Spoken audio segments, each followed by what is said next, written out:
Assalamualaikum warahmatullahi wabarakatuh. Saya Dika, jurnalis dari Warta Kota Tribunnews Kompas Gramedia. Hari ini saya sedang berada di kantor DPD Golkar Kabupaten Tangerang bersama dengan orang spesial nih, Ketua DPD Golkar Kabupaten Tangerang, Ngaji Ahmad Romli.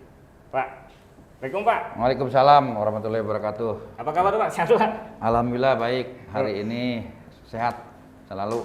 Ketua izin nih, aku dari pribadi ngucapin selamat atas pelantikan kemarin sebagai Ketua DPD Golkar yang belum lama ini kan. Bisa diceritakan nih? Sebenarnya berdasarkan SK tahun 2020 masa baktinya 2020-2025. Oke. Berhubung dengan pandemik, kami pelantikan kurang lebih itu ditunda sekitar hampir 1 tahun lebih lah, 1,5 tahun. Dan baru kemarin kita dilaksanakan di Hotel Lemo dengan menggunakan prokes, ya protokol kesehatan. Dan alhamdulillah berjalan sesuai dengan harapan. Yang sebenarnya kita undang lebih daripada 200, yang kita undang cuma 200. Tapi tetap kita melaksanakan protokol kesehatan. Ya. Oke, siap. Ya. Aku mau nanya nih terkait program kerja nih. Bagaimana nih Golkar Kabupaten Tangerang nih? Program kerja Kabupaten Tangerang kita tidak berbicara mengenai tentang pandemi ini ya. Oke. Ya. Tetap berjalan, kita maksimalkan. Kita punya fraksi, punya anggota DPRD di Kabupaten Tangerang ada 6. Kebetulan Perdapil dapat 1. Sudah disampaikan bagaimana caranya di 2024 ini kita Partai Golkar akan memimpin di DPRD atau jadi ketua DPRD. Minimal menang. Kita belum sampai situ dulu ya. Nanti itu lebih dalam. Saya mau nanya program-program unggulan nih, yang ke masyarakat. Ke masyarakat, Jadi, baik. Ke masyarakat kami kemarin sudah membantu pemerintah terkait dengan vaksinisasi. Di sini vaksinasi yang pertama, yang kedua kurang lebih 2.000 masyarakat. Nah, program itu adalah salah satu program Golkar, ya, untuk hadirnya Golkar membantu pemerintah dalam keadaan kondisi pandemi COVID-19 ini. Nah, sehingga Golkar buka inisiasi, buka gagasan untuk mengundang masyarakat agar melaksanakan vaksin tahap pertama dan tahap kedua. Sudah dilaksanakan di sini. Itu program-program yang sudah dilaksanakan oleh DPD Golkar Kabupaten Tangerang. Terkait vaksinasi ya? Ya, betul.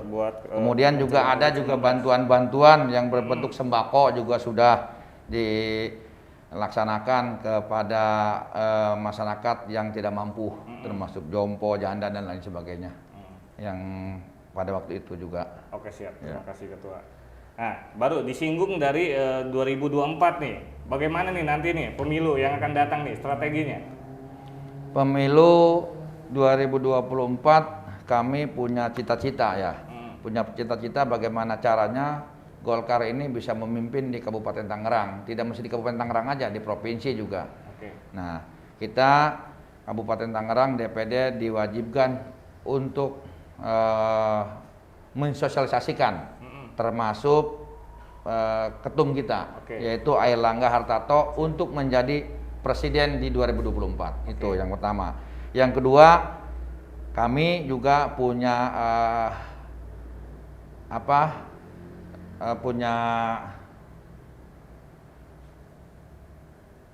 untuk dapat memenangkan Partai Golkar untuk memimpin di DPRD. Setidaknya yang tahun kemarin di 2029 dapat 6 kursi, dan untuk 2024 bisa kita lebih daripada 6 kursi. Ya maksimal kita 11 kursi lah. Itu target ya? Targetnya ya. Oh, target. Oke, siap. Ya. Nih aku mau nanya izin lebih dalam lagi nih. Terkait peta politik nih, politik di Kabupaten Tangerang ini ya. Ketua juga kan saat ini menjabat sebagai wakil bupati gitu kan. Dengan Pak Bupatinya Pak Ahmed Zaki Iskandar yang udah 2 periode sudah tidak bisa mencalonkan lagi nih. Bagaimana nih langkah ke depan nih? Nah, ini masanya Yang pertama, Iya. yang pertama apa ya? Yang pertama Golkar di 2024 akan memaksimal mungkin ya, memaksimal mungkin para caleg-caleg untuk menjadi anggota dewan dan untuk memimpin di DPRD. Kemudian untuk selanjutnya ke pilkada, karena pilkada ini belakangan dilaksanakan 27 November 2024, maka duluan Pileg dan Pilpres di 2024 juga yang sama, cuman beda bulan Februari ya, 14 Februari 2024. Maka kami DPD Golkar untuk memaksimalkan para caleg-caleg yang potensi, yang diterima oleh masyarakat agar pileg-pileg kami ini, calon-calon ini agar bisa diterima masyarakat supaya dipercaya untuk memenangkan Partai Golkar di 2024.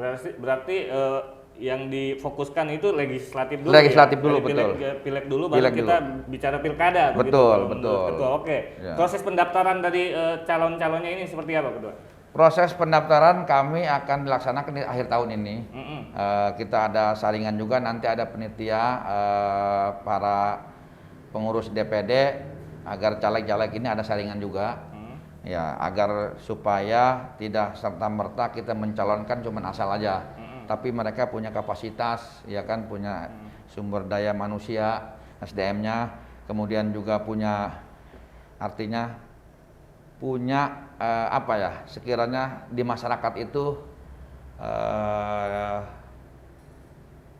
punya kapasitas lah, artinya punya buat memenangkan Partai Golkar. Tidak mesti harus kita cari orang-orang yang asal nyalon aja. Ya. Tapi saya yakin di DPD juga pengurus pengurus kita di DPD Golkar aja kurang lebih 65. Kemudian para ketua PK 29 ketua PK. Mereka juga punya hak untuk mencalonkan diri sebagai caleg karena dia adalah salah satu pengurus. Ketika memang pengurus tidak mencalonkan, kami juga harus siap untuk mencari calon-calon alternatif. Ya. Itulah sekiranya seperti itu. Oke, siap. Terkait dengan strategi di era digital ini, di era milenial ini, kaum muda ini di 2024 tuh punya peran besar lah ya. Nanti bagaimana nih rangsangan ketua untuk merangkul dari para kaum milenial ini? Itu yang menjadi masalah sekarang ya. Karena sekarang zamannya zaman banyak yang kita lakukan, media sosial udah luar biasa. Itu yang tadi, jadi ada ketimpangan wilayah selatan, wilayah barat. Kalau wilayah selatan kita juga udah lakukan calon-calon yang milenial yang mampu mendongkrak suara ya dengan milenial. Karena kita di 2024 ini milenial ini sangat banyak ini. Karena lulusan sekolah SMA ini udah dua kali keluar nih. SMA tahun 2022 ini udah usia 17 tahun. Kemudian di 2023 juga SMA udah 17 tahun. Kemudian di 2024 itu keluarnya sekitar bulan Mei atau Juni itu kan udah pengeluaran tuh. Berarti udah kita milenial ini kita harus bagaimana caranya membidik itu. Nah, kita harus disiapkan orang-orang yang punya potensi yang milenial juga calonnya agar supaya bisa mendongkrak suara di milenial. Manfaatkan medsos itu ya. Salah satunya Facebook, ya IG, kemudian juga Twitter dan lain sebagainya. Masih bisa dilakukan seperti itulah. Saya sebagai pengikut ini nih, Pak Ketua di akunnya Matronli Instagram nih, follow ya itu ya. Itu udah agak ke arah milenial tuh, ada lagu-lagunya, ada video-videonya, Pak Ketua jalan disisipin lagu-lagu segala macam. Apa emang udah arah ke sana gitu? Ya, kita harus menyesuaikan lah, menyesuaikan dari zaman kan. Kalau tidak menyesuaikan kita zaman repot juga kan. Kita. Ya seperti itulah, emang zaman berubah itu kan. Tapi ada juga tidak seperti itu. Itu tadi saya bilang, wilayah selatan dengan wilayah utara berbeda. Kalau utara ya kita harus apa yang kita lakukan, kultur itu ya, kultur masyarakat kultur ya, berbeda masyarakat ya. Tidak sama gitu kan. Ya kurang seperti itulah masalahnya. Oke. Terakhir, Ketua izin nih. Terkait target-target dari Golkar Kabupaten sendiri dan harapan besar dari Ketua nih. Target saya bilang tadi target. Untuk Pileg di 2024 yang pertama kita mencalonkan ketua umum. Oke. Ketua umum itu yaitu Airlangga Hartarto untuk jadi presiden. Kemudian juga Kabupaten Tangerang harus memimpin di DPRD. Ya, artinya maksimal suaranya. Setidaknya walaupun misalkan kita kursi bertambah 2, yang jelas kita tidak mau yang artinya masuk ke arah yang lebih baik lah. Ya, sekarang juga udah baik, tapi kita lebih baik untuk di 2024 bagaimana caranya Golkar ini bisa memimpin ketua DPRD-nya. Itu yang targetnya.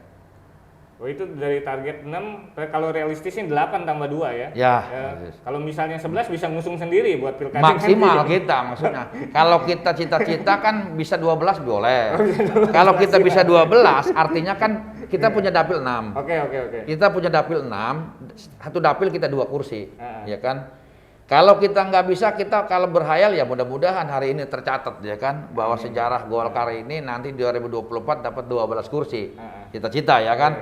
Tapi kalau memang cita-cita tidak mungkin, kita bicaranya dari 6 ke 8 aja. Oh, itu Iya, target realistis dari ya, ketuanya ya. realistis jadinya. Kita nggak usah nggak usah berhayal banyak-banyak. Tapi kita tetap maksimalkan. Gitu. Oke, siap. Terima kasih banyak Ketua atas waktunya. Kita akhiri diskusi ini. Assalamualaikum warahmatullahi wabarakatuh. Waalaikumsalam warahmatullahi wabarakatuh.